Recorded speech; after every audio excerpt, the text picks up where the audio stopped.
Hey guys, thanks for listening to The Cynical Nerd. Please keep in mind that we do not avoid spoilers for any of our topics, whether they are current or past media. Listen at your own risk. How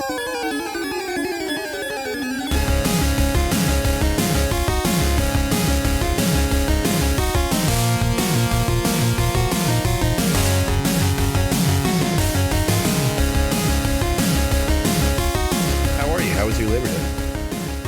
My Labor Day was a lazy day. Yeah. Alliteration. Hopping one early.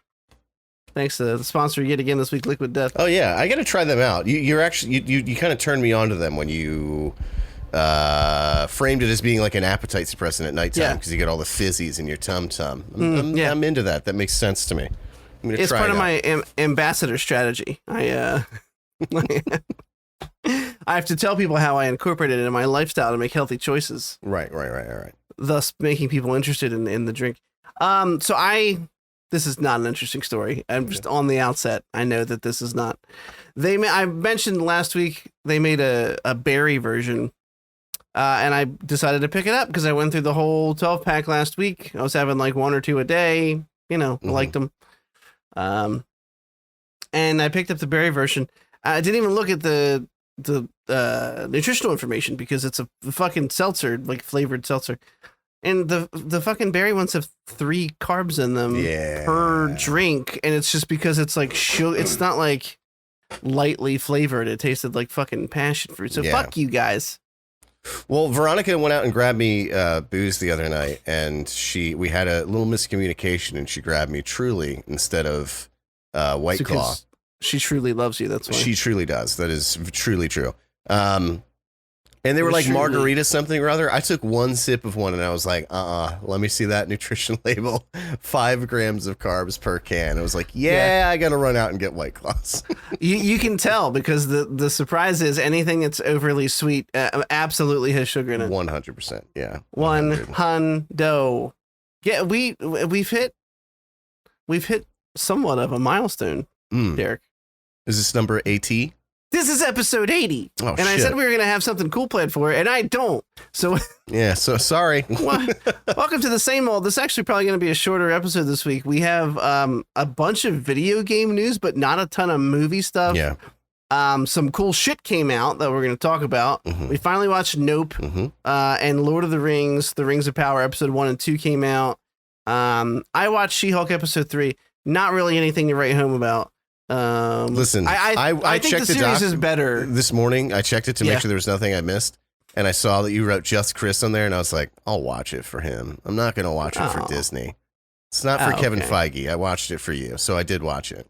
Oh, I meant maybe Chris in parentheses, like I was going to give my thoughts and you didn't have to. Oh, right. But either way, I mean, I know it happened. It did, unfortunately. It fucking happened. Yeah, in fact. Twerking She-Hulks. Anyway, female empowerment, right? Okay, I get off on a horrible foot already. Oh, you know what? You know what I'm gonna do something real quick. Hang on. You do it. Let me see it. What do you got? Hey, welcome to The Cynical Nerd. My name is Chris. This is my co-host Derek. We are coming at you. Happy to be here, Chris. Thanks for having me. 2 dads and 2 chairs coming at you with 2 topics this week. How was your Labor Day? How were things? It was good. I was really hungover. I went like a little too much on the drinking last night, and Same. I had a pretty good hangover today. So Veronica's mom texted us at like 10:30 and was like, "You should come over and swim." And I was like, "Have fun with that. I'm staying right here in this bed all day," and that's what I did. And I had nice. runny shits, and I had a headache, and that's it. Now I feel good. It's gone, baby. Not 22 anymore. I'm glad for you. Yeah. We had I had a similar experience. Sam and I got to hang out a little bit ourselves, which means I had a great Labor Day. And we watched Nope, and I ate a breakfast burrito and one of my low carby wraps, and then she went to go pick him up, and I just got to hang out. You just got to chill. And pussyfoot around the house. I had sausages for bread. I don't know why I'm going through my fucking daily routine. I had sausages for dinner with a cauliflower mash. Let me tell you what was in it. Peas, carrots. Delish. No, I'm kidding. All right. We're going to dive in. There's actually some cool video game news to talk about, even though there's not a whole lot. And anything we missed, as always, feel free to reach out. You can find us on Twitter, and you can also find us on TikTok, although we need to put more videos up on TikTok. Twitter is at The Cynical Nerd. Facebook at The Cynical Nerd. TikTok at The Cynical Nerd. We're everywhere. At The Cynical Nerd, except Instagram. Just not Instagram. Yeah, we're still waiting. My man never responded. Yeah, there's a shadow broker who owns that account. If you want to ask us a question on Twitter, you can hashtag AskTCN. If you would like to tell us we fucked something up, hashtag FuckTCN. If we made a mistake, here's a correction. No one edits our shit. No one's fact checking all of our work. No. We rely on the internet, so the internet's always right. That's what I was told. We have some good stuff to go over. And I'm going to start with this. Check out how curly my hair is getting at the bottom. You see that? Oh. See that curl right there? They're called luscious locks. Like that? It's very interesting. Hair's very straight when it's short, and then just getting these curls as it gets longer. You can, I mean, my hair's much shorter than yours, but my hair gets wavy. It's the minute it gets longer. It's beautiful. Like right here. I'm like 2 weeks overdue for a haircut. Anyway, also speaking of things you can't see if you're listening to the audio only version, we may or may not have the YouTube version of this up this week. Well, sorry, there will be a YouTube version. There may or may not be actual video. It might just be the audio file. We've been troubleshooting this weird, hard to track down issue that Derek's been having with his webcam where it just keeps freezing. So I did have OBS open for like a good hour and 20 minutes before we started recording, and it did not freeze once. But like I wasn't recording, and I feel like that has something to do with it. I don't know why, but I guess we'll see. It was hiccuping last week too, and it's not really doing that. So hopefully we'll be all right. Hopefully. I have some news for you. Guess what the news is? It's there was another leak out of Ubisoft. What a surprise. It happens. I feel like every single game is never actually announced. They just leak them. Ubisoft's a big company. They got people got big mouths. I can't keep don't tell me secrets. I can't keep them. That's not true. What do they do if you like? Can you be sued for breaking an NDA? I guess if they could prove it was you, yeah, you could be sued for it. Right. You Otherwise, that's crazy. Just a piece of paper that's like, promise you won't say anything. That's all it says. That's it. Why don't you pinky promise me? All right, since I signed, I guess I can't talk about it. Yeah, we're going to sign this in black ink and pinky promise. Ubisoft there should come as no surprise that a new Assassin's Creed game is on the way. They have actually slowed down release cycles of Assassin's Creed games since Valhalla. Ubisoft had said something like 6 to 8 months ago about how they were trying to slow down the ever-churning release cycle of those because they were popping them out like Call of Duties. Obviously, different studios working on them, but still, it's overwhelming. And a franchise that I think you and I both loved at its inception quickly became like just a whole, really another one? Like they're making another one. And it takes away from it, right? If they're more special, if they're less of them, I guess. I agree, especially when they're not like expanding on anything between the games. Right. It's just like, new setting, convoluted map. Go ahead. Yeah. No, I made a joke in our chat earlier in the week, but Valhalla I really wanted to love. Yeah. I got into Origins. I don't know what it was. I just was ready. That's how much time I needed. I don't know what the last Assassin's Creed game was I really got into before Origins, but it was several years. And Origins came out and they had the new RPG features and I was like, I'm fucking ready. And I put a lot of hours into that game. I beat the hell out of it and I had a lot of fun. And then Odyssey was like, another one. Yeah. I wanted to like all three really bad. I bought all three. Origins is the one I got the furthest into. I actually think I played a good leg of that game, maybe 60, 70% before I got tired of it. The other two, barely. Odyssey, dude, everything. I followed Odyssey, like all the announcements of that, like so closely. I thought it looked so awesome. It's just a world filled with nothing. And that was kind of the same thing with Valhalla. And like all the progression systems to like upgrade your settlement and stuff. It just felt so fucking monotonous after like the third or fourth time you did those activities. The changer for me with Valhalla, at least, was that I really dug the Viking setting. Yeah, same. So like the game started and I was legit, like obviously it's going to be revenge here, but There's a little bit of the Northman going on in that game. There's your father's killed in battle when you're a kid. It's funny, it came out before that movie, but the setting I dig like 1,000%, and the world is so fucking gorgeous. And I remember playing that intro for like 20-30 minutes and getting to the top of a mountain and opening up the map and just scrolling back, and I'm just like, nope. This game is giving me digital agoraphobia, I think is what I said, or virtual agoraphobia. It's just such an overwhelming amount of stuff that they throw at you that it becomes just instantaneously unattractive to me. Yeah. I was just like, I'm gonna throw up. And the raids, like the first raids you did, you were like, fuck yeah, I'm a Viking. Like, yeah, I don't know, it just felt cool. You're like going through the town and killing, whatever. And then it's just like, by the time you do like 5 or 6, it's just like, oh. Yeah, I'm all pillaged out today. Yeah, this is like, I feel like there just should have been a couple of those events throughout the game. Not like, oh, you have to do 10 of these every time you want to upgrade this part of your settlement. It just like ruined it. Yeah, no, I agree. But that's not what we're talking about. We're talking about Assassin's Creed Mirage. Right. But Thanks, you were a big fan of the 1 and the 2 trilogy, right? Oh yeah, Ezio's my boy. I was in love with those games. I thought they were immensely incredible. I've always wanted to go back and play them now, that especially they have the HD collection. But yeah, those were really good games. Ezio is, in fact, my boy. Yeah. Ezio Auditore.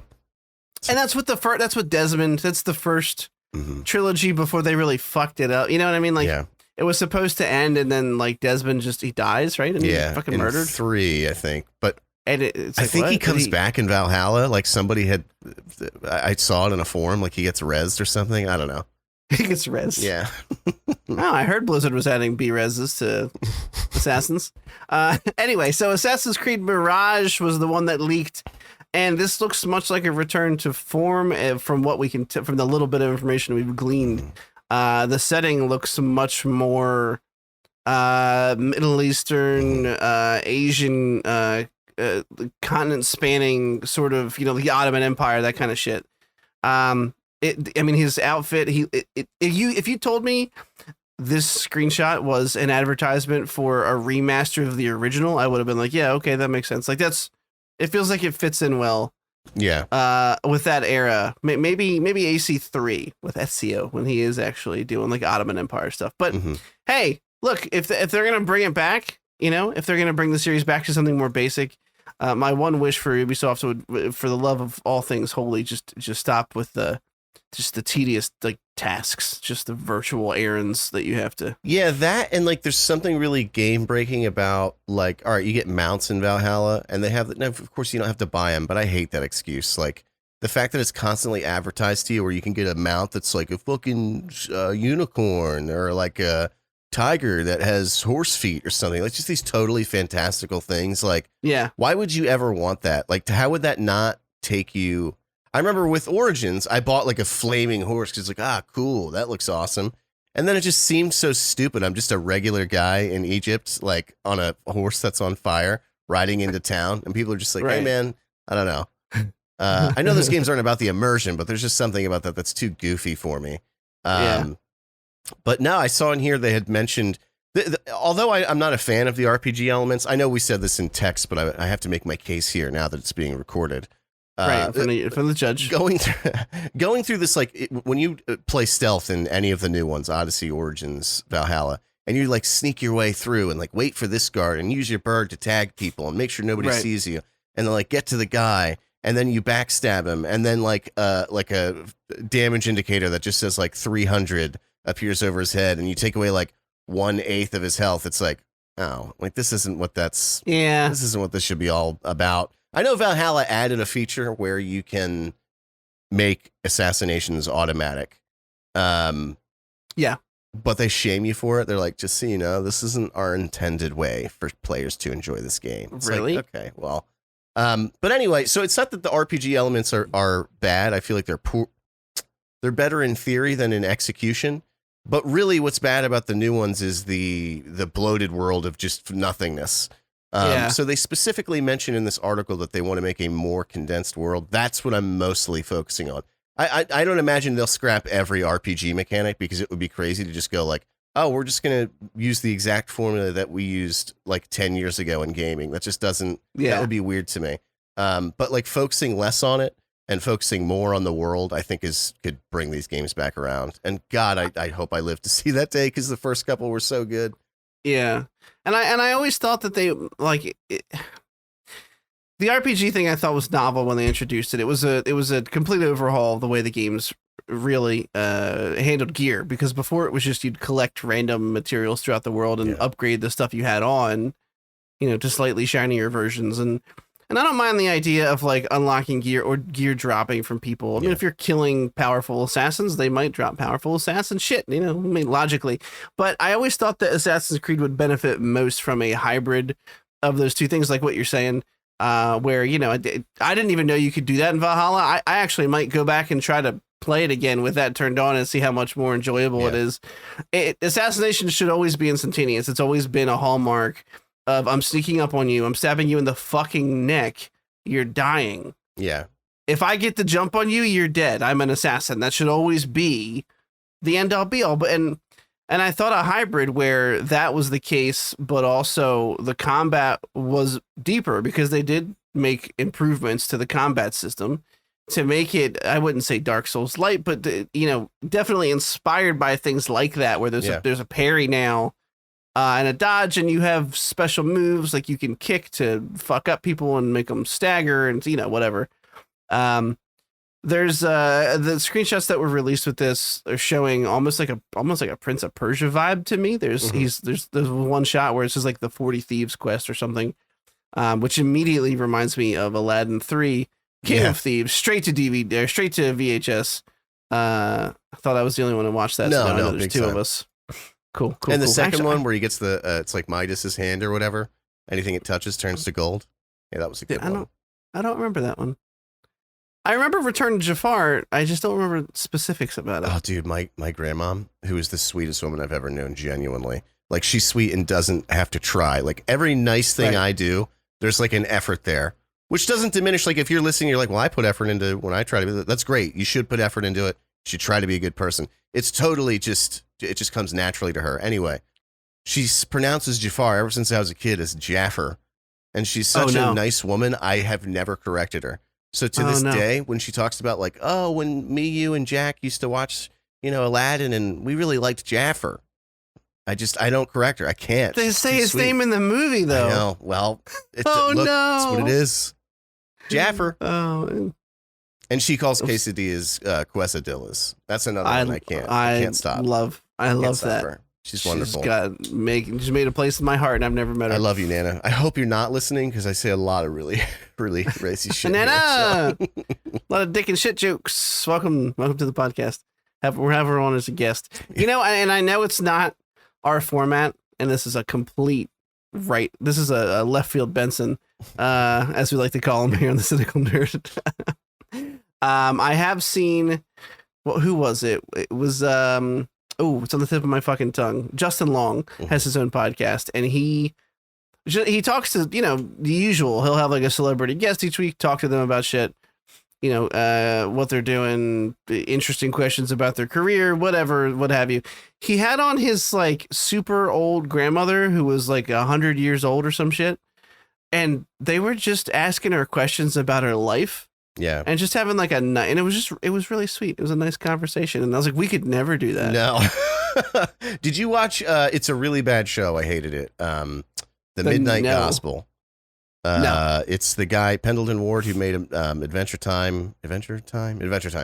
And Pendleton Ward sounds like the most British person I've ever not met in my life. Well, he made a show for Netflix that he pulls audio from podcasts from this guy.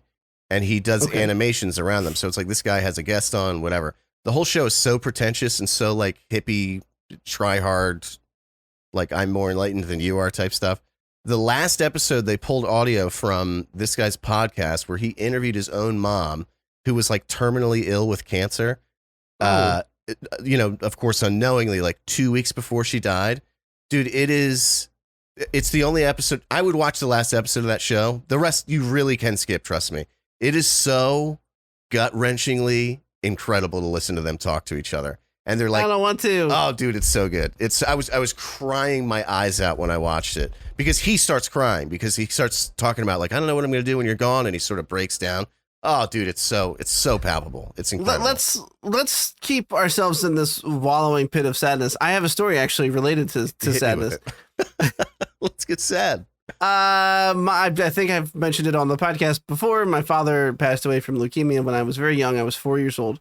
That's fine. Don't need pity. I have very sparse memories of him. You know, sad that he's not here, but it was. I actually think I wouldn't say lucky, but spared a lot of the emotional complexity of if I were like, emotionally mature and like a teenager and had to deal with that. But anyway, I digress.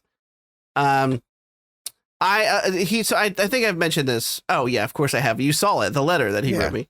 It was like 11 years ago. I used to just take it out and reread it every couple years, and just on a whim whenever I was feeling like taking a look at it. And one night, I don't know what got into me, but I decided to post it on Reddit. So if you ever find it now, you know my username, but that's okay. I don't do anything gross on Reddit anyway. Well, not that I keep in my history. Right. Idiot. Don't use your username.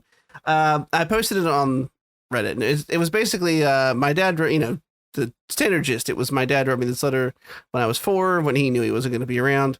It was just, I just scanned the letter in, and people, and it was the biggest post I've ever had. I had like, 10,000 upvotes or something, and like hundreds of comments, and they were all beautiful. I spent like a day just crying over half of the comments from really sweet people who were like, "Oh, I'm 14 and my dad has leukemia and I'm going to go hug him." And, just tons of shit, like really nice, touching stuff. And I showed my mom some of the comments, and, she had a good cry over it. Well, anyway, I got an alert on Reddit. No, not you, Google. I got my phone just like, "What's up, bro?" It does it every fucking podcast. Yeah. Third co-host. Fucking hey, Google. It did it again. You fucking dickhead. I know I said the words. Yeah, you're right. I got an alert on Reddit that I had a comment notification 2 nights ago on Friday night. And it was a comment on not the original post, but like Reddit does, like a bot does like the 10-year and this on Reddit 10 years ago today. And they had reposted my thing like last year. It didn't get much on the repost post, but there was a guy who commented on Friday, and he was like, this just popped up on my sorry, I have the comment right fucking in front of me. He said, "I had a folder on my computer with 2 pictures in it. One of them was of a really cute dog, and the other one was of this letter that I saved from your original post." I guess he's implying. And this note, decided to reverse search it to find the original post. And he said, "Nice to get a follow-up," because on the follow-up post I had said, this last year, I said, "Hey, it's cool that this happened. The outpouring of love was great. Now I have a 4-year-old son, and I think I've relayed this emotional feeling to you before, but now having been a father, I feel happier. I used to be really sad about my father passing, thinking that he didn't get any time with me or I with him. And having Grayson, who's just almost 4 now, not yet, and having just the incredible wealth of memories with him already that I do, I know that my dad got this with me, and that makes me feel much happier, and I'm more reflective on that in a positive light. And I had posted that, and the guy was like, "Oh, it's really nice to hear a follow-up." So anyway, long story short, I ended up on a rabbit hole of Imgur comments on it, and just replying to people who put comments up like 10 years ago, hoping I'll surprise somebody. Right. Hey, it's me again. Remember that sad letter 10 years ago? All right. Left Field Benson has exited the building. We're back on track. Assassin's Creed. Oh, when you get to Dead Dads. No, that's really sweet. That is very good to hear. It was one of the only life-affirming things the internet's ever done for me. Right. Usually it beats you down pretty good. Yeah, or throws racial slurs at me for unwarranted racial slurs, or me or my mother, one or the other. Yeah, okay, we'll move on. So cool. Hopefully the game is better. Right. Sorry. In-depth. That's our in-depth consensus here. Hopefully on the Cynical it's Nerd. Better. Yeah, we want good. We want good. Speaking of we want good, Halo Infinite's disappointing people again. So here's the thing. I have a controversial stance on this only because it does not affect me in any way. They straight up canceled local co-op. Yeah. Online's still happening, local's not. So you can't do couch co-op. We can't invite a buddy over and play. I was never gonna do that. Yeah. Who does that anymore? If you want to play Halo with me, I'd rather you stay home. Yeah. I'm in my underwear right now. I'm in my underwear 90% of the day if I don't have to go somewhere outside of the house. I don't give a fuck about local co-op. I do care about things promised and things not delivered. Yeah. But I have to be honest. I would love to see statistics in 2022 as to who's still using local co-op, because I know, especially for a big game like this where your FPS is probably going to suffer, as opposed to just like Super Meat Boy 2 or whatever. Like those small indie games can handle it. Yeah. And also they delayed the next season of content. Yeah, they're really bad. No, I agree. I feel the same way. I was kind of like, who's still doing split screen at this point? Although it is. I had read in one of the Halo groups that I follow that some guy, like on his Xbox in some way, found a way to get split screen co-op to work. So it's apparently like in there. They're just taking it out. I don't know exactly how he did that. I just probably should have read more into that, but I didn't. So that's kind of like, it's sort of like with Destiny 1, they had all this, like when they searched through the game files or whatever, people found all this content that they just went like, nah, we're not giving that to you, like a couple months before release. Right. It's the same thing here. It's like, if you have the infrastructure for it, why not just do it? The answer is probably performance issues. But still, why not just say that? Like, why not? I don't know. Or why not, like, or just never make the promise to begin with if you don't have the capability of finding a way to follow through on it? Yeah, I mean, I can agree with that. I mean, Campaign Network Co-op is still coming out. It's in their winter update. I was reading through some of the shit that had gotten delayed with this. Here's something that'll blow your fucking mind. The Forge is still not out. Yeah. That wasn't supposed to be released. I think so, at launch. Forever ago. Yeah. The Forge, and it's still beta. The Forge beta will slip from its anticipated September release date to later this year. That's all it says. And the game itself was delayed by a year. So, like, what was going on? I mean, you guys just needed a lot more time. Whoever's the project manager for this game is very bad at setting expectations. Yeah. Are you supposed to? What was it? Under promise, over deliver. Mm-hmm. So just tell me it's coming out in 2024 at this point. Yeah, like, seriously. Because the game might actually be feature complete by then. I will stand by that. I had a really great time with that campaign. Oh, 100%. I thought it was a blast. Story wasn't like incredible or anything, but I mean the gameplay itself. Yeah. Beautiful. And we had super huge amount of fun on all one maps that they had in multiplayer. Multiplayer left something to be night. desired. Yeah, but we literally played that game for like 3 nights. Yeah, and that's all you need. You pretty much got it. Yeah, I mean you covered all the content at that point.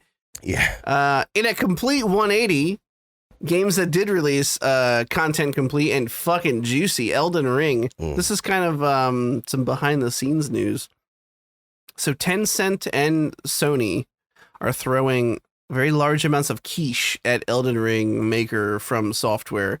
It sounds like they want them to expand the Elden Ring universe. I don't know if that means just sequels or if that means expanding it into comic books or what that means, other media potentially. But they gave them $260 million. Yeah. And you gotta... That's on top of the fact that Elden Ring was an incredible success for them. Mm-hmm. Huge seller. They made a ton of they made their nut back on Elden Ring development. I can guarantee that. Yeah. So Tencent and fucking Sony want a little piece of that pie, which I gotta be honest with you, I thought Sony already owned some of From Software because they had made, Bloodborne and Demon Souls for Sony only. I think they owned the licensure for those games, but not not the company. I feel like those were like single. I don't know though. I don't really understand how any of that shit works. I am concerned, like Tencent, aren't they really like? Hasn't there been a history of Tencent buying companies and then those companies sort of go to shit? I don't necessarily think they that bought the company, but right. Tencent just has their big old dick and balls in like every popular video game company out there. They're like a mega conglomerate of owning. They own a bunch of Is it Unreal or is it just the creators of Fortnite? Epic. I think Epic is what they own. It's like, it says in the article, it's like 60% of the company or something. Yeah, like the Tencent owns a ton of shit and a ton of very high revenue generating properties. I mean, whatever. They're just trying to get a piece of that pie. So are they majority shareholder now on FromSoft? No. Okay. Collectively, I think... I know it was 30 between them and Sony with a 10-cent in favor, but I didn't know if that collective bargain made them majority shareholder. Right. So Tencent's only acquiring 16% of From Software. Okay. So unless that's compiling onto something they already own. But here we go. Here we go. Tencent, a Shanghai-based conglomerate, has continued its trend of investments and acquisitions. It owns 5% of Assassin's Creed and Far Cry publisher Ubisoft. Completed an acquisition of League of Legends developer Riot Games, so they own Riot Games. Right. They own 40% of Epic Games. 40. Okay. And they have a stake in many, many other companies. They own 5% of Activision Blizzard, which would transfer to Microsoft should that deal go through. And Sony's been on a spending spree of their own, which is good news because Xbox, as we found out, well, Microsoft. As we found out a couple months ago, went on a studio buying spree and has a bunch of new studios under their wing. So, Sony acquired Bungie, which I keep forgetting about, back in January, and they're trying to acquire Bluepoint. And if that sounds familiar, it's because they're the company that made the Demon's Souls remaster, which was glorious. It played well, and it was gorgeous to look at. Sony also invested $1 billion in Epic Games back in April. So Jesus, titty fucking Christ, lots of money's changed in lots of hands. The important takeaway, though, is they want Elden Ring to grow into a franchise, and I don't know how I feel about it. It specifically says beyond the realm of games. Yeah, right. Like, I don't know. There's just language there that's like weird and iffy, like an Elden Ring movie. I mean, like, what does that mean?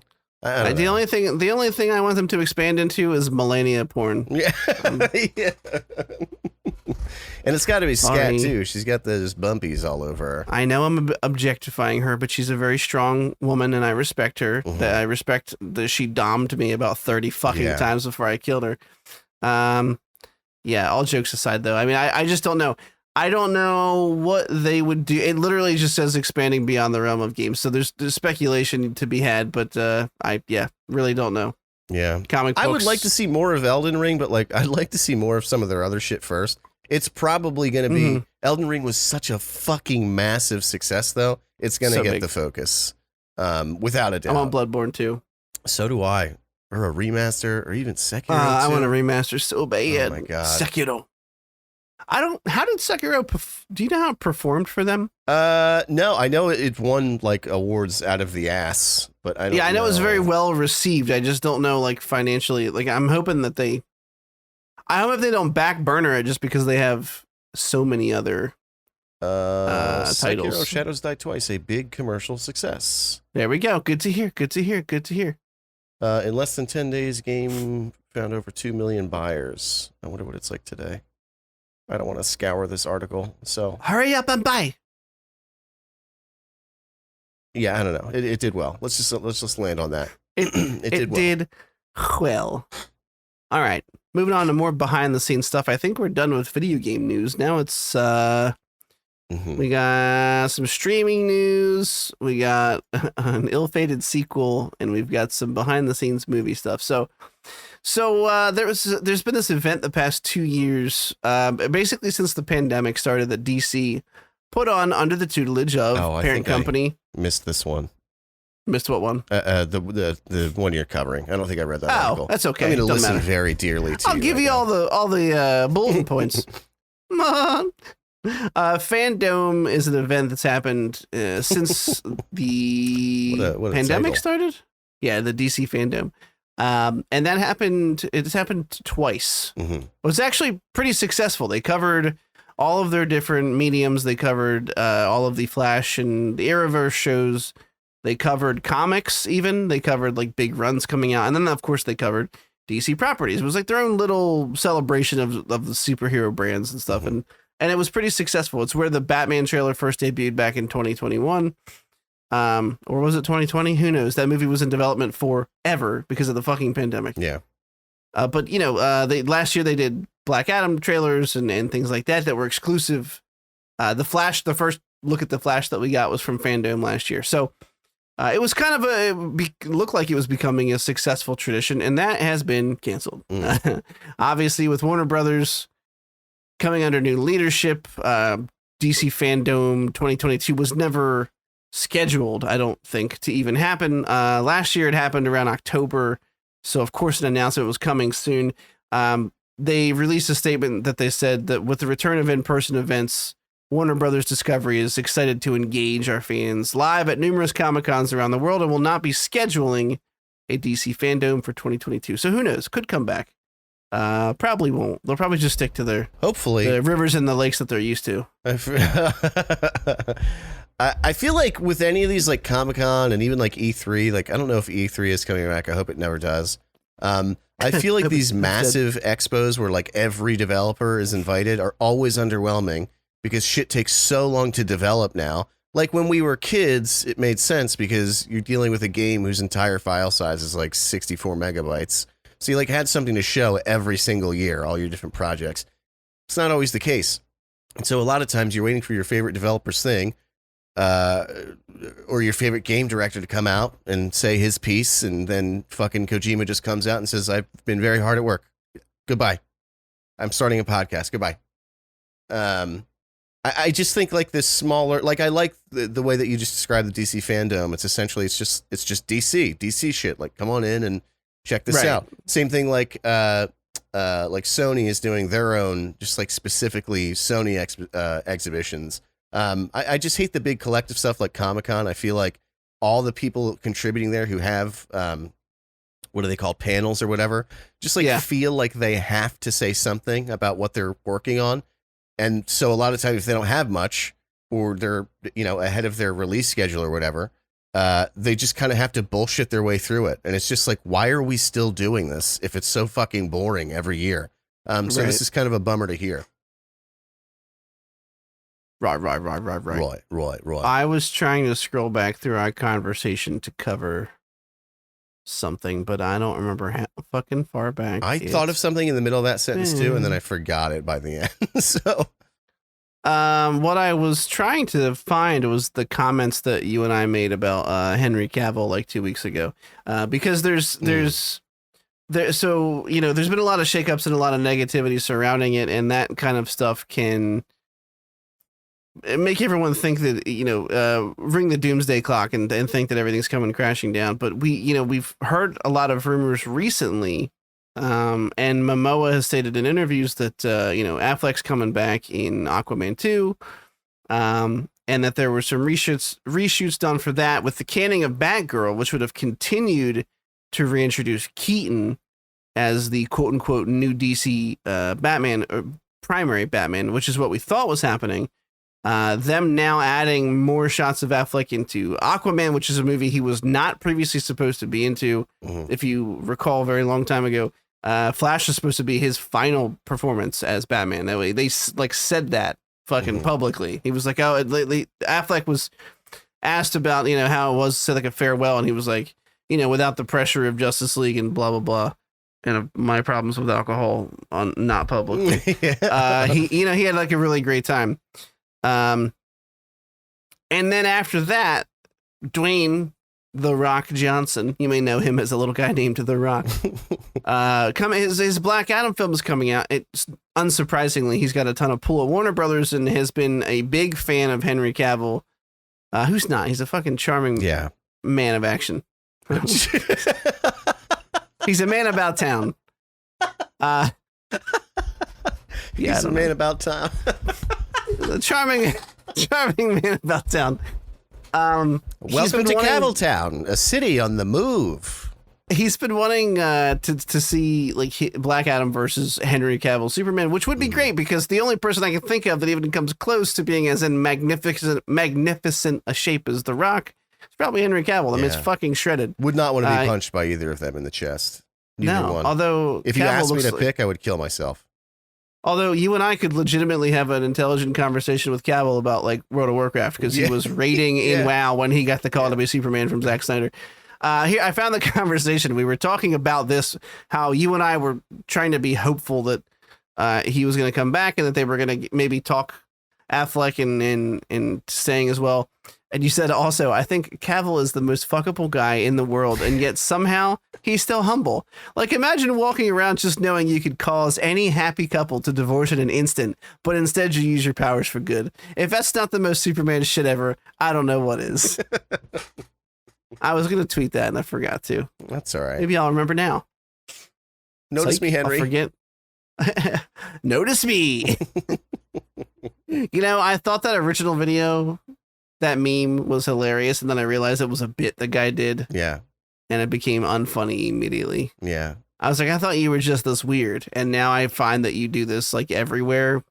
And he calls himself a performance artist. Anytime someone says that, it's like when people, it's like when streamers say I'm a content creator. It's the same exact thing, dude. I knew where you were going. I was like, oh, I know Derek's gonna harp on this again. I know who Derek hates enough to say it again. This is more of a quick aside. We talked last week about Hulu having a Hellraiser reboot and Jamie Clayton being cast as Pinhead. And really, there was a little hubbub because it's a female playing what the hell are they called? Shit, Cenobites. Oh, yeah. Yeah, we good. They released the official picture last week, and the only reason I brought it back up is because rest assured, she looks fucking terrifying. She looks truly horrifying. Like, she's got the black eye. Something about doing black eyes that just always gets me fucking creeped out. She looks really cool. The picture's pretty dark. It was a Twitter post from Jamie Clayton herself, probably to assuade all the fucking basement dwellers who were crying foul about her casting. But she's got, like, even on her neck, it looks like it might be a dress. Nope, there's just skin carved out of it. It looks like you can see muscle and shit. And then around her shoulders too, it looks like it might be skin flaps cut off. Very, very creepy and scary. And this is cool. There was an article, I think it was like Variety, that this was in as well. And there was a second shot of another Cenobite, was new. You can't really see too much. It's in darkness and it's kind of farther away, but the general, sorry, my son's shriek. The general idea is, there was some kind of like halo shroud. Sorry for those listening. Like a ring almost, and the skin of the face of the Cenobite was like attached to it, so the face was like pulled away, almost like a piece of leather on a fucking leatherworking machine. And it looked really cool, but it was hard to make out, so I didn't even try to put it in here. Oh, it's down further in the article. Whatever, doesn't matter. Go look it up. It looks really cool. I will. I'm gonna copy and paste it for Derek because that's the kind of friend that I am. And the rest of you aren't allowed to see it. Can I just put it in chat? Does the picture show up? Oh, I see it. I got it. Yeah. Oh, yeah. Okay. Oh, that's fucking weird. Right. You can actually see through the eyes, I think. Like I don't know that there's. Oh, that's just a guy's face that's like pulled upward. Like there's I don't know eyes in those eyes. I wonder if there's anything back there at all. Oh, that's fucking creepy. That's good. Looks horrifying. Yeah. No, I mean, continue. Like if you're gonna make a fucking Hellraiser, we talked about the reasons Hellraiser was always on that upper echelon of like horror in cinema because it was just gross. So hopefully they do that. They said this is not a remake. This is the director, David Bruckner. He said, I just didn't think you could ever remake the original Hellraiser. It's too much its own thing, and it would be perilous territory for filmmakers because how do you top that? And this is a new story in the Hellraiser universe. So I love that. Because he's clearly paying homage to the original, which is a fucking horror masterpiece. At the very least, a makeup and effects masterpiece from the team that put that shit together. So very, very excited. Okay, moving on. Ew. Who's producing it? Is it David Goyer? No, why is he attached to everything? I don't even know who that is. Goyer's done some good things and some shitty things. He co-wrote Batman Begins, I think, which wasn't too bad, but he's done some really stinkers. Speaking of stinkers, Netflix's ad-supported tier will now launch in November. In case you were hoping to cheapen your Netflix bill, they are going to be doing the Hulu model, which I absolutely hate. We've both given our positions on this in the past. If I think your service is good enough, I will pay for the ad-free version 100% of the time, except for in the case of Hulu, because I think the only way to get it ad-free is to pay for like live TV, and it's like $60 a month. Like, not an exaggeration. It's like a full fucking cable bill. I could be wrong. They might just have an ads-free version that I'm forgetting the price for, in which case, poo-poo on me. Poo-poo for you. No, seriously, I have a shiza fetish right here, if you could.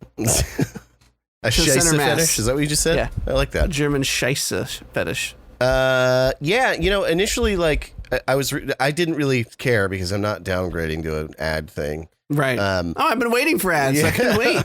But it's to save $3. They said it's going to be 4 minutes per hour, which doesn't sound like much, but that's a 1 minute unskippable ad every 15 minutes.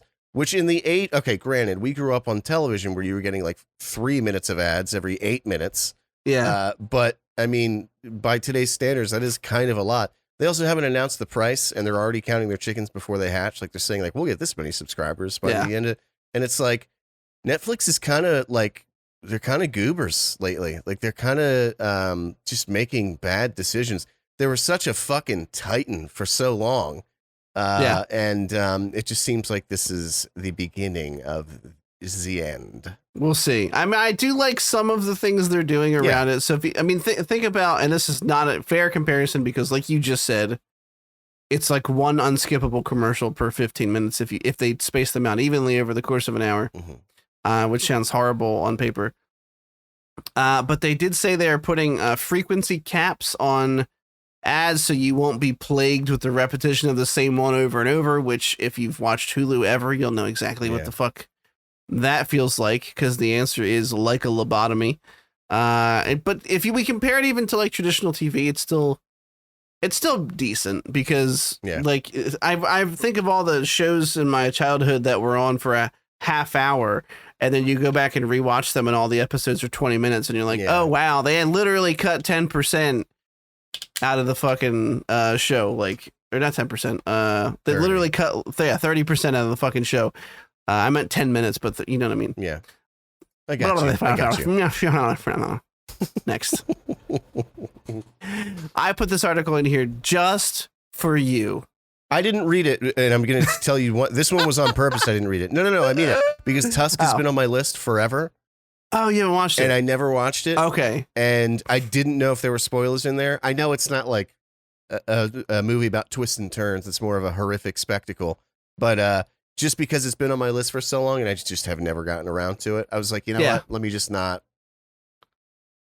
I get the gist. He turns into a walrus. That's so, Tusk is a weird one. Yeah. I'm not going to spoil anything, but I would not say that it was good, but I also like it.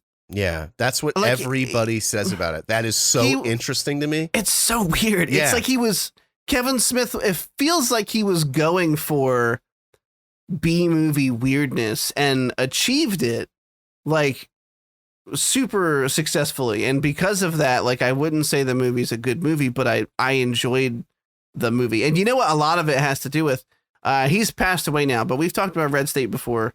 The older gentleman, I forget if he was the priest.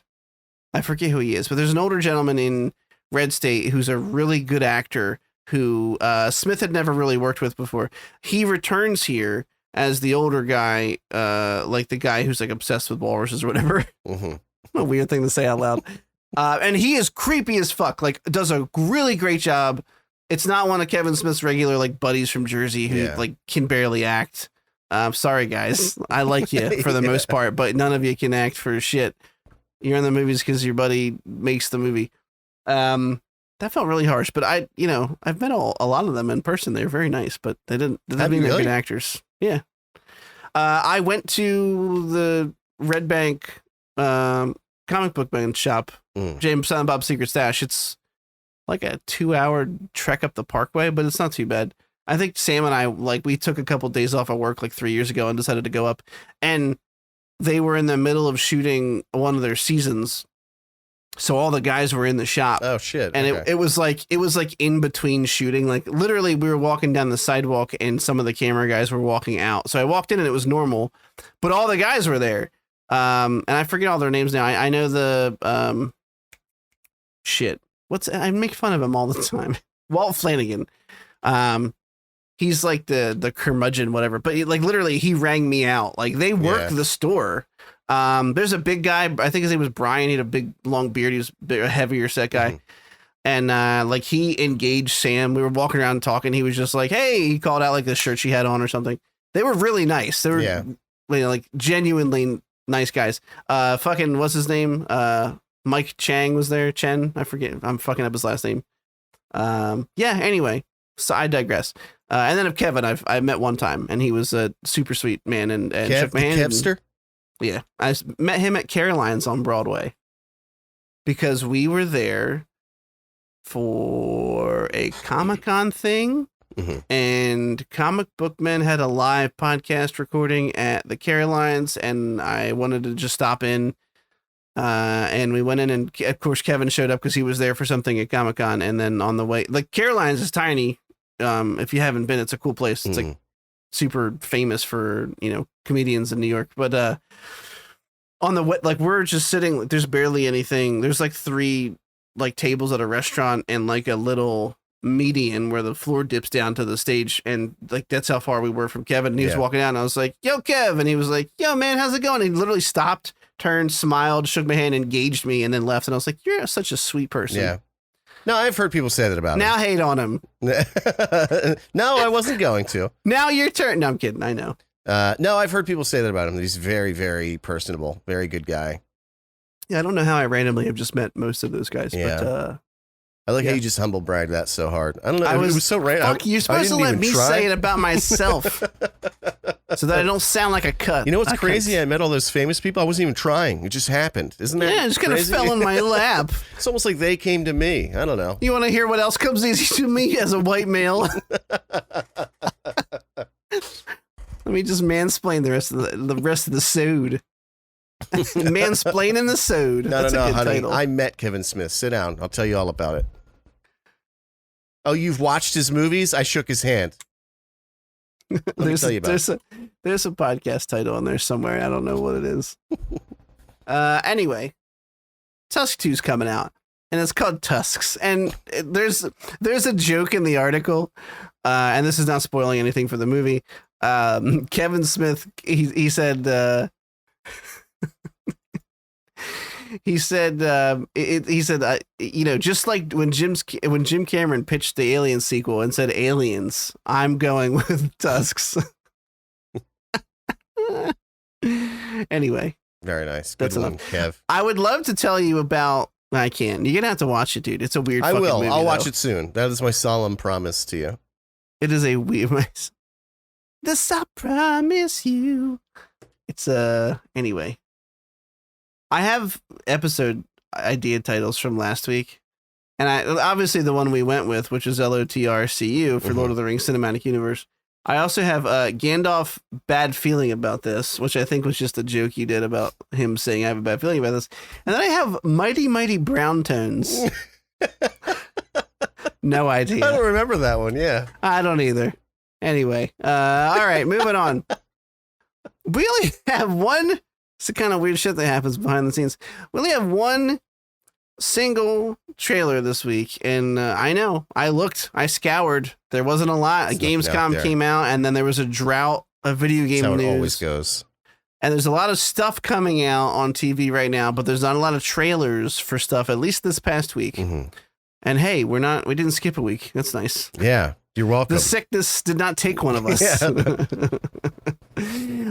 So we talked about this a long time ago because I think it was a case where the rights due to the age of the like original fable of Winnie the Pooh had gone into the territory where they're just like fair use, basically. Yeah. I think it's the same thing as like Cinderella, if I'm not mistaken. And of course, what do you do when you have access to the rights for a beloved children's book? You make a horror movie about them murdering people, and you call it Winnie the Pooh, Blood and Honey. Yeah, we saw like a picture of this a long time ago, like a picture of someone in a creepy fucking Pooh mask, and now it's now it's happening. It's happening. It's real. And Wasn't a joke. It's real. And there's a fucking trailer for it. It's being made by Jagged Edge Productions, which sounds totally legit. I don't know any of the actors in the film. I'm very sorry. It's a deep B movie, like a B minus. But so what I'm confused on, and I'm gonna have to watch it just for this information. Sorry, I was rewatching the trailer and I'm just not ensconced. That's the red word. That's the wrong word. Engulfed in this. It's a masterpiece.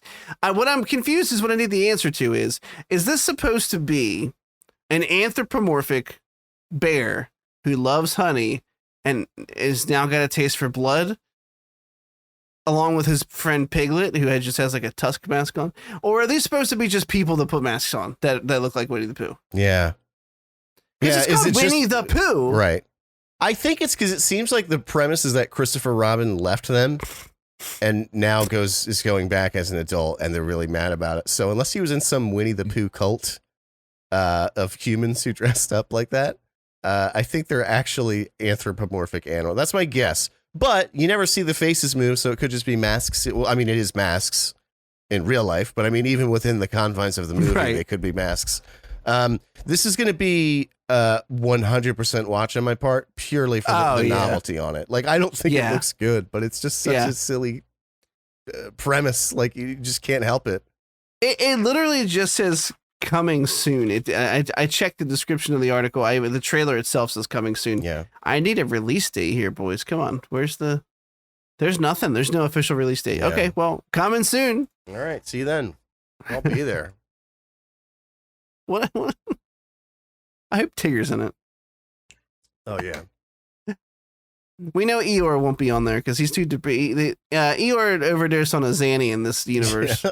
Well, that's what I'm wondering, like, how much of the original fable, like, how much of what we know as Winnie the Pooh are, like, copyrighted? You know what I mean? Like, obviously, they can't have the song, of course. They can't look like they do in the Disney versions. But it's like, is Eeyore being depressed a part of, you know what, like, I don't know what was a part of the original and what Disney No. Eeyore's depression is copywritten by Disney. You can have Eeyore in the movie, but he cannot be depressed. He has to say, "Boy, I'm sure glad I'm here today," 3 times throughout your movie. Yeah, just to prove the fucking point. Well, that's what I mean. Like, Tigger can't come bouncing in on a tail. Like, that would be right. I mean, I always loved Tigger. Yeah. As part of Winnie the Pooh, and I loved his song, and I'm trying to remember the words, and I can't. And it was something, I don't know. I'm just gonna fuck it up, so we're just gonna move on. All right, love you, Tigger. Love you, Tigs. Yeah, love your Tiggies.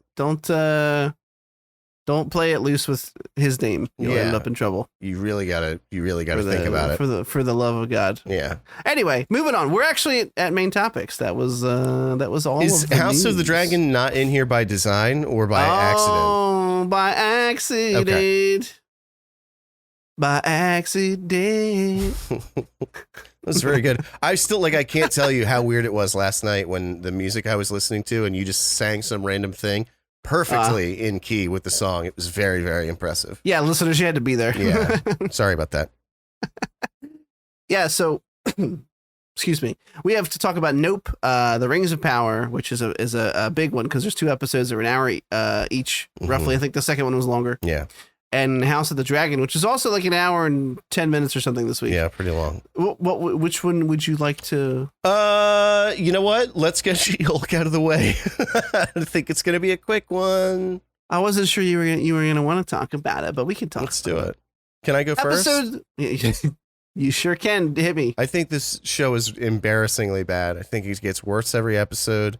I think there's no tonal consistency throughout it. I think it's not funny at all, but it thinks it's really funny, and that's it. Let me know when the Matt Murdock episodes come up, and I'll pop back in. Like I said, I saw that. I have a feeling you're gonna hate that too, though. It's possible, but I saw, like I said, I saw you put it in the doc. I'm like, all right, I have time right now, so I'll just watch it.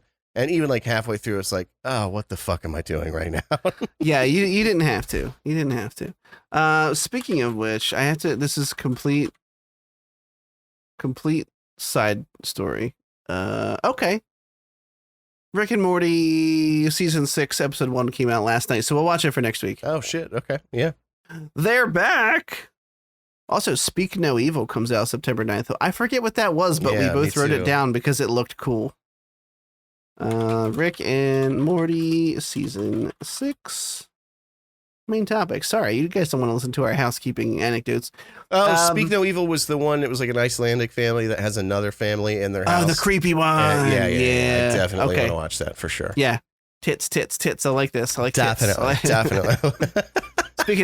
Speaking of liking tits, She-Hulk. No, I just really want. I'm sorry. This is misogynistic to her, but I just want Rule 34 of She-Hulk. Yeah. That's Me too. she's a fake character. It's okay if I lust after her. Right. Right. Of So it course. Yeah, I'm pretty sure. No, I mean it's not great. It's not getting necessarily better. I like the idea. I said this last week. I like the concept of like he was just following. I'm talking about Abomination, aka Emil Blonsky. Mhm. He was just following orders. He thought he was being the good guy. There's a little bit of what I would say dishonesty in that statement because he did, he knew what he was doing Mhm. a bit back in there. But anyway, the whole trial just seemed kind of dumb. And one thing that really annoyed me, like out of turn annoyed me, like shouldn't have annoyed me as much as it did. I don't think. Maybe it should have. Who knows? Was when he's like, no, I can completely control Abomination. Like it's not a big deal. And they're like, you can? And he's like, yeah, I'll show you. And he like turns and they start screaming in horror. And he's literally just standing there. He's going, hey, hi. Like he's talking normally. Like you guys know who the Hulk is. Like he's not surprising to people, but I feel like it was really stupid. Like it was like overacted. Yeah. And she's like, oh boy, how am I going to talk my way out of this one? And I'm like, what do you mean? He transformed. He's talking. He's in control 100%. He's not breaking the fuck out right now. It's just, I don't know why it irked me so much. Yeah. And isn't that was the whole thing. point of the cage that he's in to contain Abomination? Like not him. Right. Right. Yeah, I don't know. I thought I think on paper, the concept of her breaking the fourth wall and trying to get Abomination out on parole is a neat idea for a She-Hulk show. I don't think the show's executing well for me. A lot of, like you said, a lot of the jokes that they're supposed to be funny or relevant aren't to me. And look, maybe it's the case of Marvel targeting, a specific audience. Maybe this is, and again, I'm not trying to be sexist here, but maybe, the Megan Thee Stallion thing. I didn't even know who the fuck she was. Mm-hmm. And I know that makes me a boomer or out of touch with culture or whatever. I'm not saying every reference in the show has to be to something that I personally know. But, like, I mean, just it felt so cringy and like a grab at Gen Z. Yeah. Like, hey, look, this could be on TikTok. They're twerking together. Yeah. And I'm like, I don't even know who she is, so I don't get it. I don't understand whatever. No, I agree. I thought that her inclusion in the episode, like, when they first mentioned, I actually did think it was funny when they first said, like, oh, my shapeshifter girlfriend pretended she was Megan Thee Stallion. Like, that I thought was funny. And then when they kept saying her name again and again and again, I was like, oh, they're going to have her in the episode. 100%. And then just wrapping up with that scene at the end, the twerking scene. It's just like, I don't know how you can watch that and have been a fan of this cinematic universe for all this time and seen all that it's gone through and all the points where it's taken itself seriously, even when it didn't work, and to just see that and not feel embarrassed. All the characters who are like she did the whole thing. She's like, oh, it's not a cameo every week show. Like everybody who shows up for an episode, they're just like castrated. They're just like clown versions of themselves. It's like the worst part of the movies those characters are in, the little quips that like just don't stop. That's 100% of their dialogue in the She-Hulk show. It's all quips, nothing but quips all the way down. And it's like, I always liked Wong. Like, I thought he was a great supporting character in all the Doctor Strange movies. And it's just every line of his has to be some joke or some like tongue in cheek thing where Yeah. he's shooting himself in the foot. It's like, oh my God. Oh God, the fucking part at the end where they're like, you just admitted to a crime, and he's like, "Oh, gotta go," and like just Exactly. Yes, That's what I mean. It was so fucking cringy. I'm like, what? Yeah. Also, I just wrote down your phrase, "quips all the way down" as a episode title because I like it. Okay, moving on. She-Hulk, bad. I'm gonna keep watching it. I have a crush on Jennifer Walters, and I don't know. It's I'm waiting for the Daredevil episode. I said this a minute ago. The idea and concepts are there for me. It's just not executing it well. Yeah. So if for nothing else, I'd still like to see what else happens in the show. You know what I mean? Mm-hmm. That's it. What do we want to do? So we have a couple options. We have a standalone film, and then we have Rings of Power and House of the Dragon. House of the Dragon we've talked about briefly already. I feel like because House of the Dragon and Rings of Power are both high budget fantasy TV shows from a beloved fantasy author, prequel adaptations, Just both split them released in September of 2022. I Do feel one like now, then Nope, and then I was the going to say do Nope now and then just do those two back to back. oh, I thought you were getting towards these are really samey, so we should split them up with Nope in the middle. No, I would have to figure we'll get Nope out and then we'll do the fantasy shows. The two of them. I'm going to preface this. Okay. I want us to do what we always do. I'm going to give brief thoughts about like or dislike. You give brief thoughts about like or dislike, and then we'll go into some deets about why. And I will keep mine brief. Sometimes I tangent on my brief thoughts and give my whole I blow my whole load. I will preface this with last night while we were doing a couple heroics in World of Warcraft, Ron said, I can't tell you Derek's opinion, but I'm pretty sure I liked it more than he did, and I liked it. And that's what I know of your opinion going into it. Right. And I said, okay, that's fair. I just watched it today. Well, what can I say about this? It's a very strange premise. Yeah.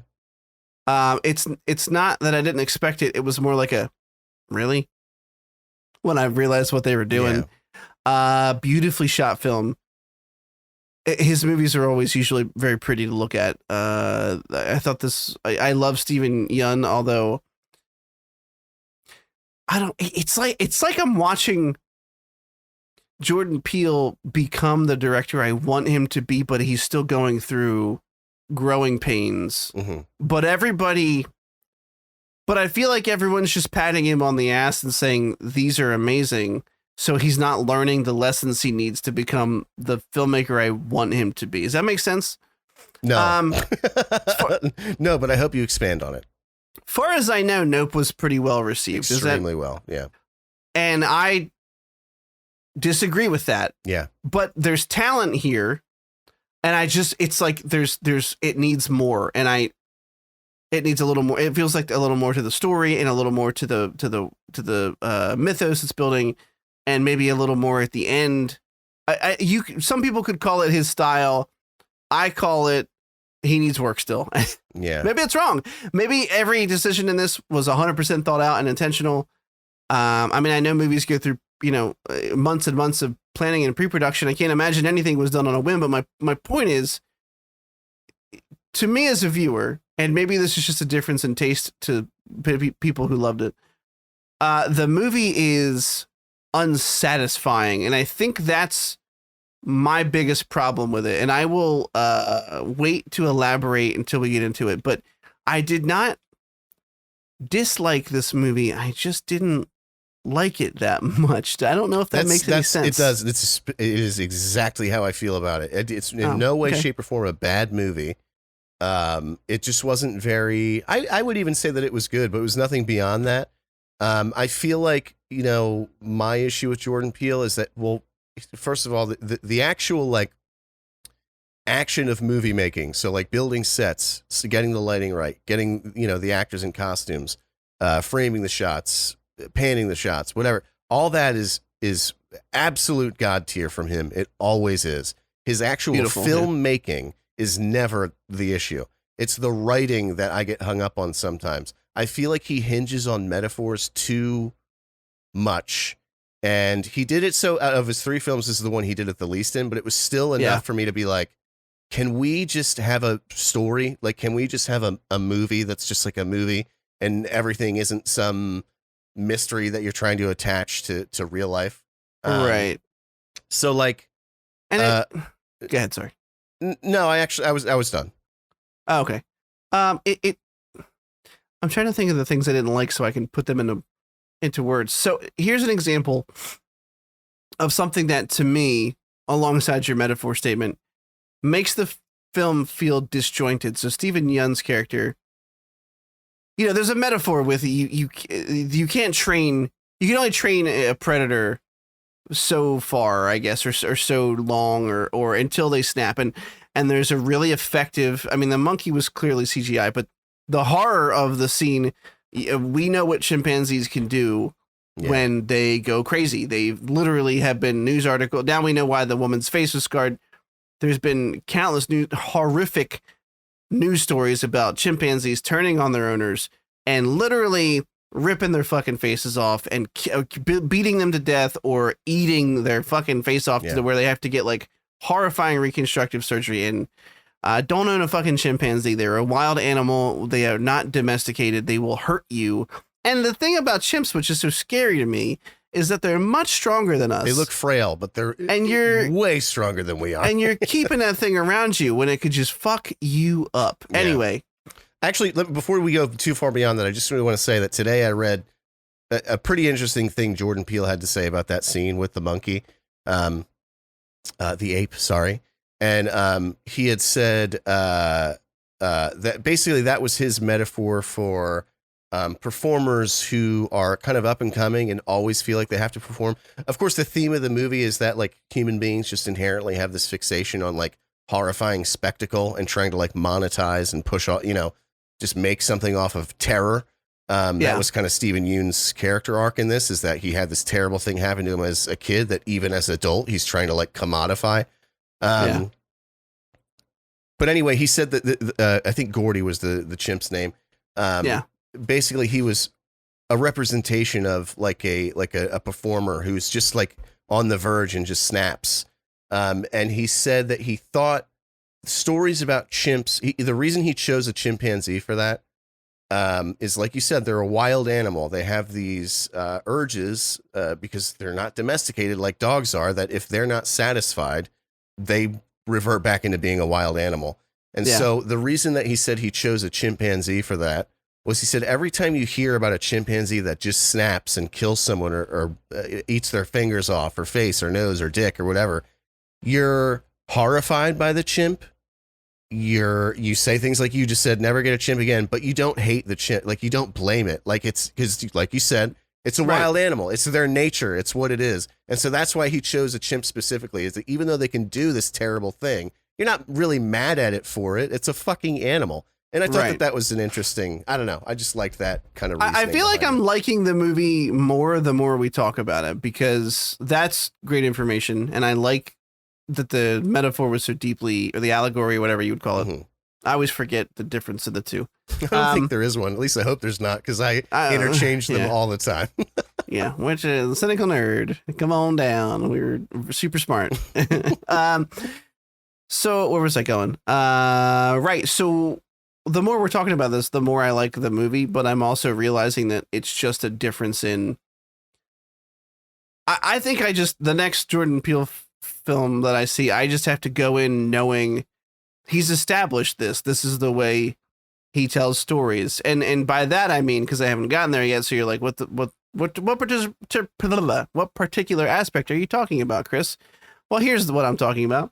I like backstory and lore and mythology. And so when you give me a giant space creature that eats people, that looks like a spaceship, I go, no, okay, it's a little bit of an original Elseworlds Twilight Zone twist on a flying saucer. I didn't expect it to literally be a creature. And the shot of the first set of people that get sucked up, where you see them inside, was great. I really liked that. It was horrifying.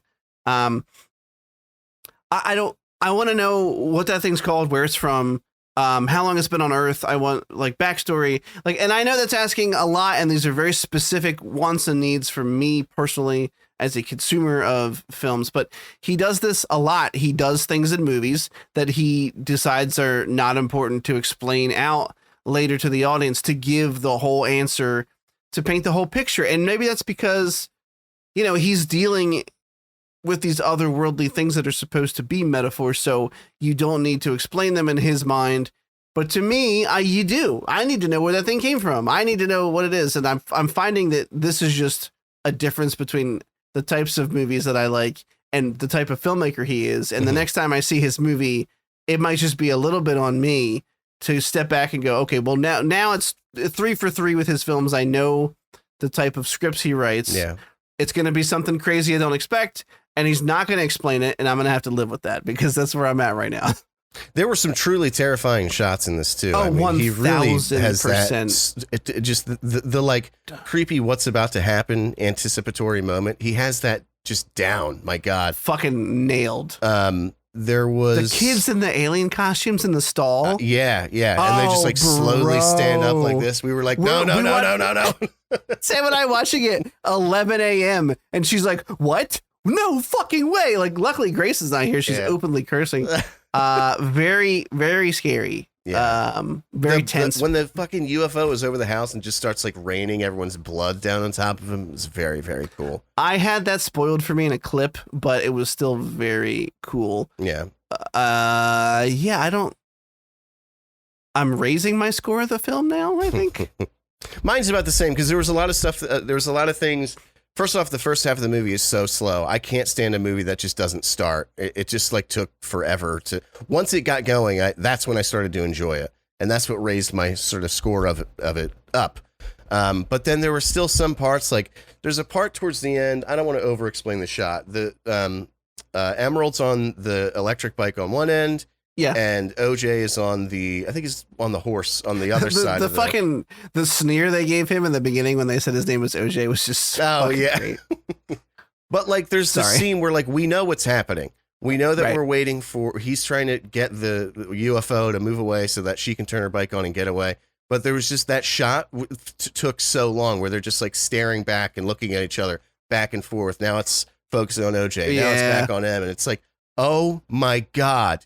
Like, go to the next thing. Like, what is happening right now? This movie's 2 hours. You could have trimmed some of that out. Yeah, this could have been an hour 40. And it still would have been tense. But I'm happy I watched it. I appreciate him as a filmmaker. Like, I want to be clear. I'm not saying, like, Jordan Peele sucks at making movies. I think he's very good at making movies. Yeah. His films have never appeared as anything less than perfection. It's just, I feel like he needs like a writing partner to temper him. That's just my opinion. Like I said, especially Us was the worst one. It got so wrapped up in its metaphor. Like you have your primary story and then your whatever you're relating that to, and that's fine. Yeah. But when you're so dependent on the metaphor that it warps your actual real life story into nonsense, I just can't stand that in almost anything. That was my other gripe. So with Jordan Peele, I'm 2 for 3. I also rate Us as the lowest of the 3 for me. I loved Get Out. I thought it was a fantastic film. I have zero complaints about that film.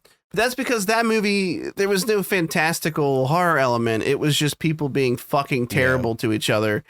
And it was just there was no thing in my brain freaking out because he's not explaining phenomena that's happening or something. Like racism. Yeah. I see that every day. People are assholes. Well, not every day, but, I tell you, that's Sam. She got a mouth on her. I am kidding. My wife is a fucking saint. Anyway, I loved Get Out. I thought it was fantastic start to finish. Had a nice bow on it. Didn't leave anything ambiguous. At least big facts ambiguous. But then Us was like, the movie wraps up and they're like holding hands around these mountains and valleys and jumpsuits. And I'm like, where do these people come from? Yeah. Why do they exist? What's going to happen now? Like, I'm not saying I want a sequel, but I don't, you just released a bunch of fucking doubles of everybody. Like there's so many ramifications to what happened in this film. And he didn't give a shit to explain any of them. And again, that's, I guess, part of the intended style, clearly, because it's not as bad in Nope because it's a singular thing that he's not explaining to me. But the urge there for me to know is still very strong. And I mean, I think again, we're harping at this point because we've said our pieces, but gorgeous film, great actors. They were all very, very fun to be around. I enjoyed the metaphor / allegory in this one quite a bit. I just something was missing, and for me, that was just information. I'm just I need to know. Yeah. Why did it look like a tent at the end? That's my question. Yeah. Why did it turn into like a paper squid or a tentacruel? Basically, that's what it was. Right. Paper mache tentacruel. Anyway, moving on from Nope. Let's do House of the Dragon first. We can bust a nut all over Rings of Power. So, same thing. Let's do good or bad. I liked this. So I watched this obviously right when it came out. So I had no reviews or anything in my face to temper my opinion. And I liked this episode quite a bit. I actually. The dog's gonna start going. Fuck. That's okay. Let's we'll place Ian's sounding the fire alarm. I fucking love it. One of these days I'm gonna put like him on the mic so he can just hear it. Just look out, guys. I hear, and it's like the softest struggle ever. It's like you guys trying to stop him from. We can't put him out in the middle room because then he'll wake the kid up. So so we just gotta deal with it. I love it. Anyway, so I didn't watch this with any preconceived notions, and I rather liked this episode. And the reason I bring up the preconceived notions thing here is that I saw people bitching about the time skip in the episode, how it makes the episodes feel disjointed a little bit. Just because we followed pre-production a bit, I knew going in there was going to be time jumps to the point where they have two Rhaenyras. They have an older Rhaenyra we have not been introduced to yet.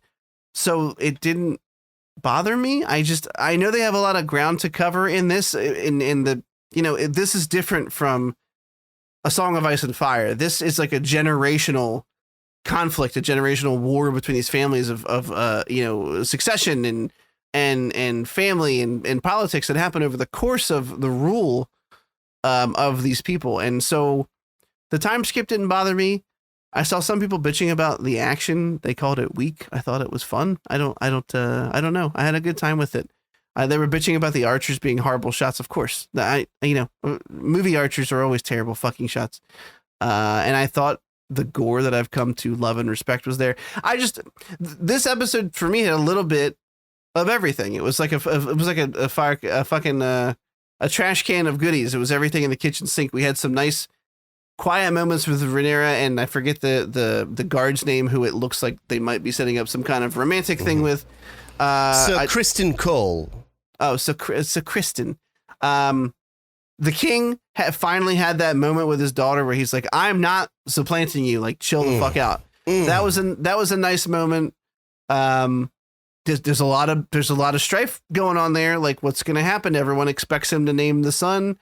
And they're like, well, he's like, why name my daughter? And they're like, yeah, but she's got a vagina, so she can't possibly rule. She's got a vagina. Yeah, she got a vagina.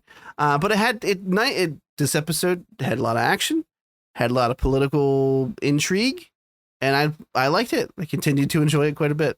I thought this episode fucked really hard. I feel like I'm so happy. It never stopped being tense and interesting. Yeah. That's weird. I hadn't read anything, especially because I hadn't gone out of the way to read anything because we didn't watch it till today, so I didn't want to get it spoiled. So I didn't know that people had issues with it.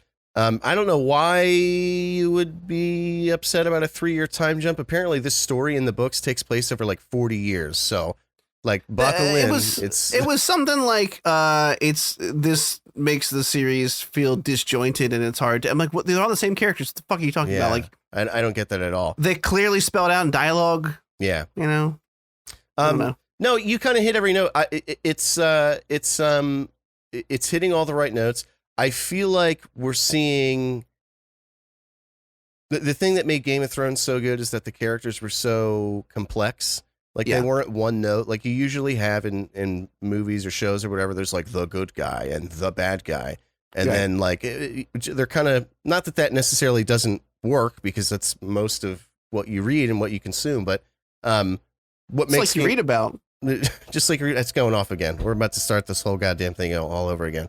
But anyway, I think that King Viserys he's my favorite because he's so flawed.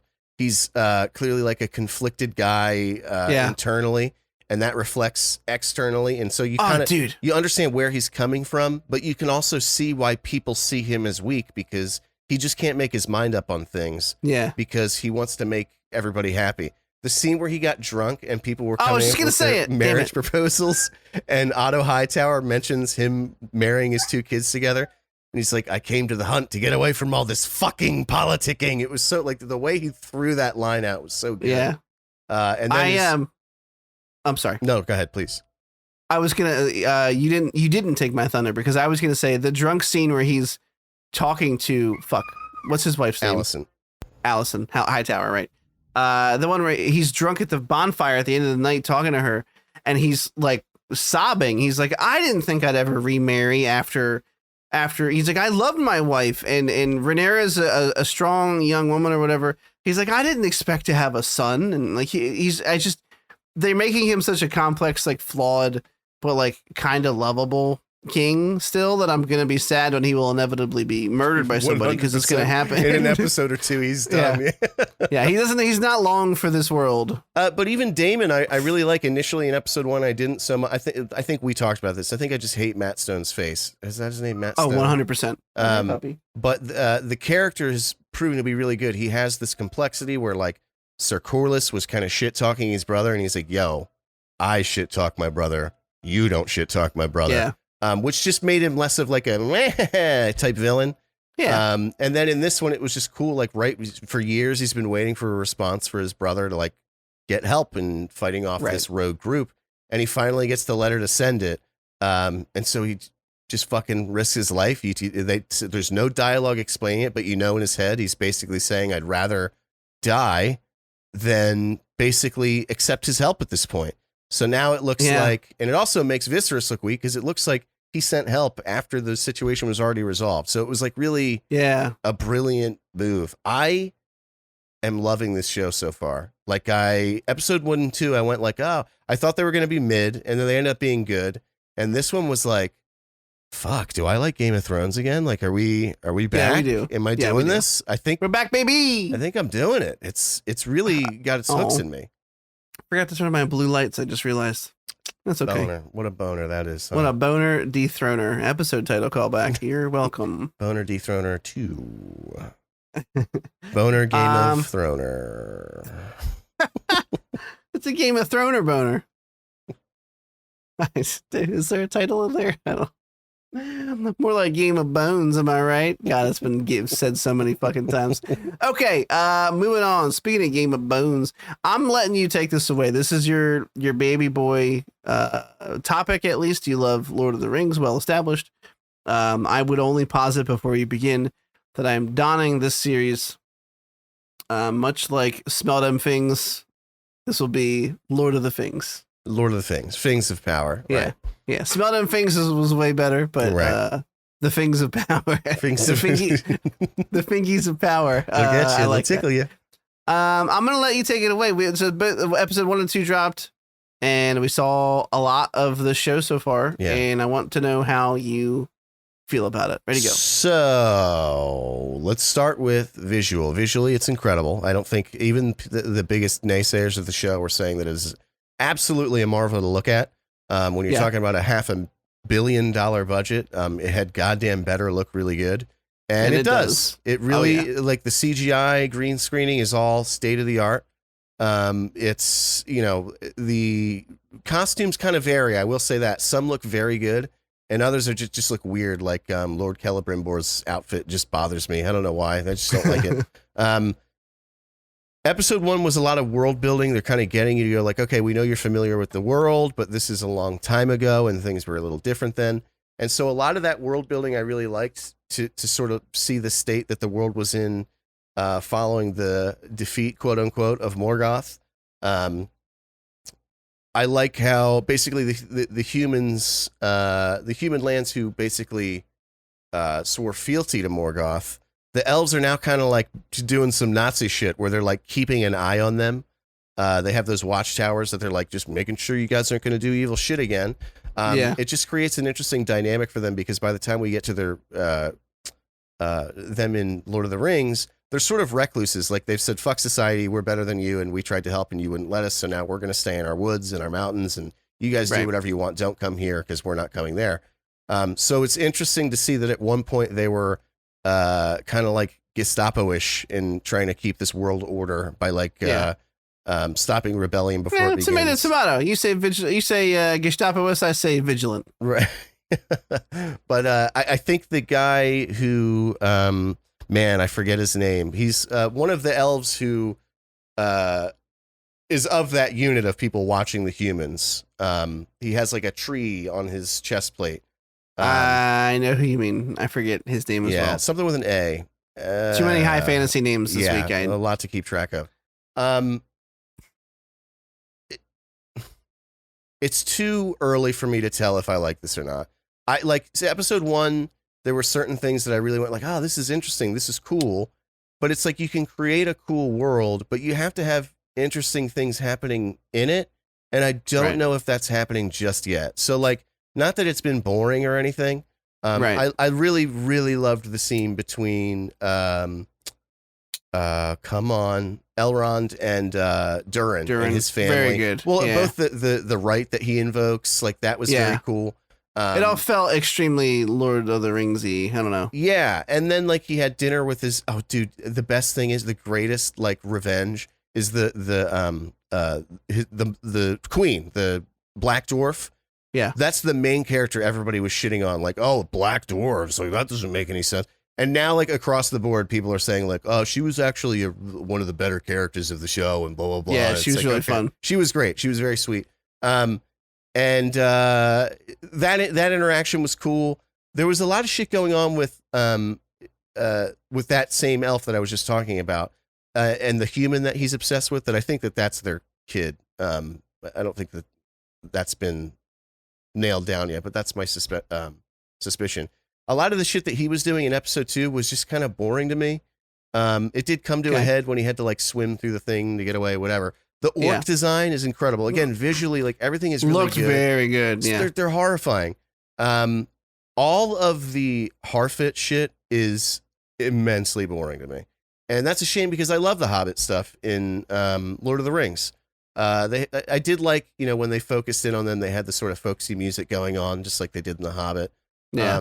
But the question is, who is this fella that crashed out of the sky? Some people think it's Gandalf, but per the text, he didn't show up until a little bit into the third age, and we're in the second. So I think he's Saruman, especially because there's a little tinge of evil going on. I get that that's how they're bringing the Harfoots into the story by like having an important character literally crash land in the middle of their community. Yeah. But I haven't cared for those segments too much. So I surprisingly have little to say about this because I think it looks wonderful. I think that it has made an interesting enough world, but it has yet to show if it's going to tell an interesting story in that interesting world. Yeah. So I'm still, the jury's out, basically. So I had a little, oddly enough for me, this show and Nope had something in common this week, which is that I wanted more information about something, and I went to go look it up and couldn't find a whole lot. So, Valinor, beginning of the show, they literally show it as just like another continent on the map. Mm-hmm. But from everything I know of it, it's like a pseudo, is it an afterlife? Is it not an afterlife? Can elves come back from it? It's not really clear. Frustratingly, the director of that episode said, the Lord of the Rings films ended with elves going to Valinor, and we thought that it would be cool, elves and hobbits going to Valinor. We thought it would be cool if, we kind of start this series with that. He's like, but, I'm not going to pull the veil back on, what happens there. That's not my place or whatever. So unfortunately, like, that's still going to be like ambiguous or whatever. Yeah. And I got the feeling from doing some very minor Googling that's the thing. It's kind of like a stand-in for a heaven. It's heavenish type thing, but it's kind of not really because it's like a physical place, but it's but it looks like they traveled through some kind of fucking veil in the show. Yeah. I'm very confused about Valinor, and I want more information. If you were to go there, could you come back again? How's that work? Well, the thing is, like, I don't think that you can, but then it doesn't make sense that the elves originally migrated from Valinor to Middle Earth. Right, unless that was just some big like creation of the earth type thing, like the elves came down from whatever. Yeah, but I think generally, like, at that point, Valinor is considered. It's not like an afterlife. It's like heaven-ish is the way I've always heard it described. It's because you can physically go there. It's generally only for the elves because it's like where they first, I guess, came into being. But obviously, at the end of Lord of the Rings, the hobbits go there as well because of their great deeds.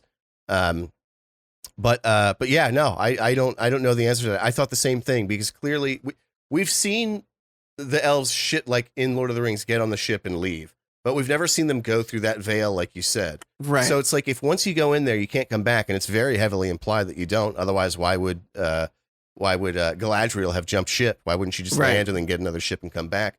How did they leave to begin with to get to Middle Earth? It'll never be answered, I bet. Like, I think it's just one of those things. It's meant to be just sort of, whatever you think. And also, it turns out you don't necessarily have to have good deeds to go there. You could just be an annoyance in the king's side because Galadriel was basically getting like that. No, you did great, sweetheart. Get the fuck out. Go to Valinor. Go to heaven. Here's your, I'm done here's with your you. eternal reward to get out of my fucking hair. You're driving me crazy with this shit. I really liked Galadriel's search to the ends of the earth for... Yeah. She's convinced the evil is not gone. She's obviously right. We know that he's not gone. I like concepts like that, like we're at the ends of the earth type things, and let's go a little further. And she's finding clues about an evil she's tracking. I thought all that was pretty interesting. I liked it a lot. I liked it. I'm pretty on board with this show so far. Yeah. I like Lord of the Rings well enough. I've never considered it my favorite trilogy, but I've always enjoyed the world very much. And I'd like this deeper look into, it feels like even though I know really, baseline level of knowledge about the Lord of the Rings and Middle Earth, I feel like I'm being just introduced to a brand new fantasy universe and one that I'm very excited to learn more about. So yeah, all the dwarven shit was cool. Like you said, you made most of my points about what you liked and didn't like. The Harful shit, 100% boring. I don't want to see you picking fucking bear. I get it. You're supposed to be a hobbit stand-in because this is like they're like the pre-hobbit, like the proto-hobbit. Yeah, I get it. You have hairy feet. One day you'll settle in huts in a shire and be called Merry and Pippin and be actually fucking interesting. Burn. Anyway, I didn't care about them, and I their habit of always one of them always being the adventurous one is kind of a trope in the Lord of the Rings universe that it's annoying to me. I'd have been cool if like they were introduced but didn't have, like, not every faction in Lord of the Rings has to have a main character for us to track. You know what I mean? Like if they had been introduced and referenced and they were part of certain storylines or something, that's cool. But like, I don't need to know fucking names of those people. Yeah.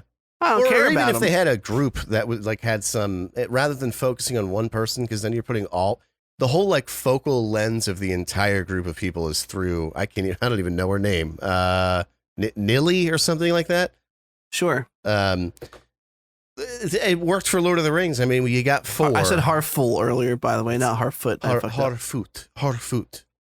Harfoot characters. But no, I didn't mean to imply I didn't like it. I did enjoy it. Like I said, there was enough there that I can see how it could be a good show.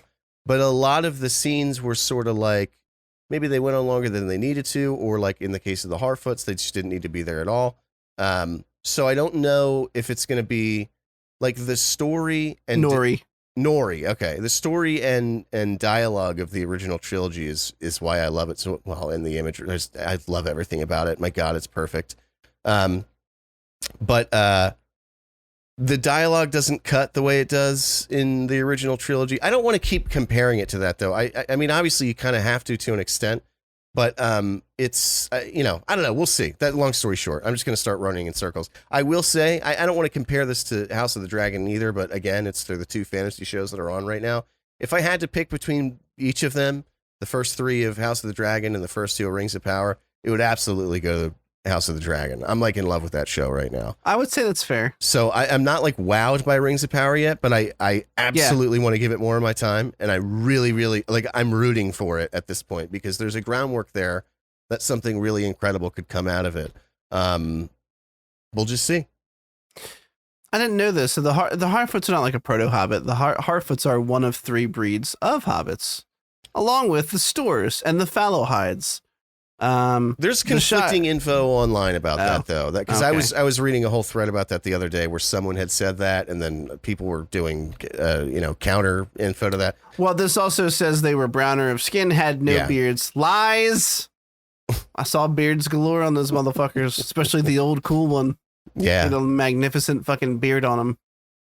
Oh, their accents are great, though. I feel like I'm playing Fable. Chicken Chaser.